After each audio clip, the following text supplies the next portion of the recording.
Hello everyone, my name is Izak Vucharatavintara, and today I present to you a fashion trend turned political symbol known as the Zoot suits. Let's begin. So we'll be talking about a couple main ideas today, starting with what the Zoot suits were and what they looked like. Then we'll move on to talking about the motivations behind wearing them and how that ties into the time period and the overall historical context.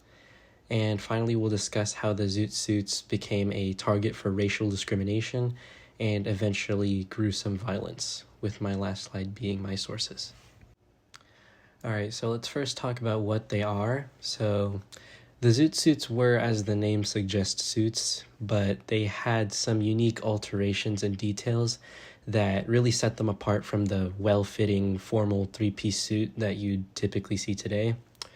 So these suits had very high-waisted pants with extremely wide legs that cuffed at the ankle, as you can see in the image.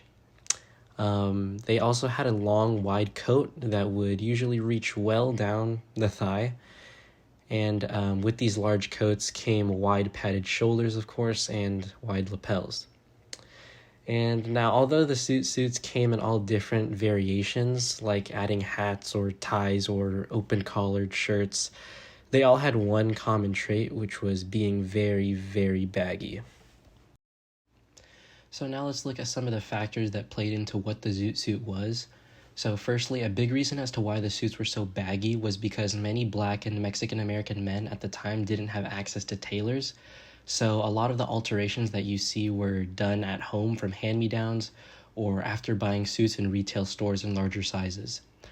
And by the end of the century, those marginalized communities continued to stray away from mainstream fashion at the time in favor of loose-fitting silhouettes, giving them a hard-to-ignore cultural identity. And along with this, the Mexican Americans that donned these suits started coining the term pachuco for their new style. Now looking for some background on the suit's origins, it originated in Harlem, New York in the late 1930s and was adapted from the London drape suit, which was a design popularized by the Duke of Windsor, Edward VIII, earlier in the decade. But over time in urban hubs like Los Angeles and New York, young men in African American and Latino American communities across the country made more eccentric changes to the drape suit silhouette, like the ones we saw in the last slide. And you can actually see the Duke of Windsor's design in the bottom left image there compared to its even baggier Americanized version on the right.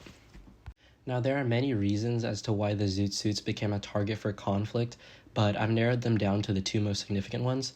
So firstly, there were young Mexican-American men and women in the urban hubs that formed gangs for territorial control and protection, one of which being the 38th Street Gang, and members of this gang embraced the Pachuco style that we mentioned previously.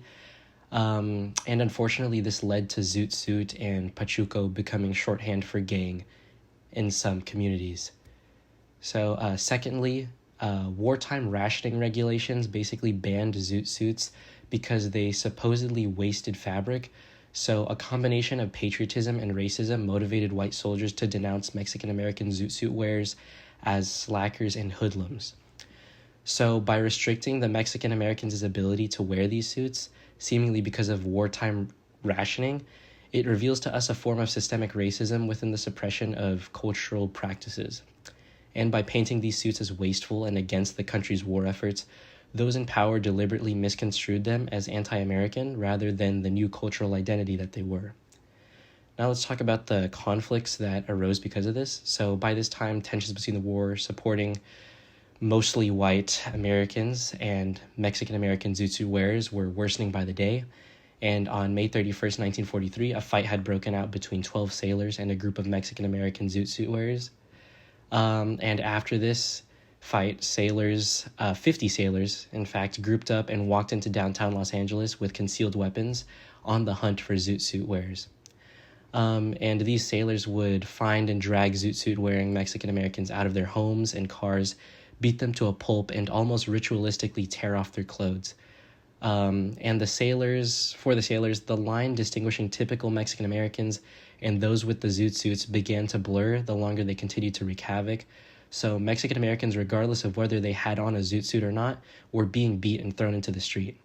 So this really shows the true colors of these actions, because this really shows that it wasn't an anti-Zoot Suit attack, but more of an anti-Mexican one. And after what most likely felt like forever, the military police and shore patrol had stepped in and ended the massacre in downtown Los Angeles. And that was the cruel but impactful history of the Zoot Suits. Thank you.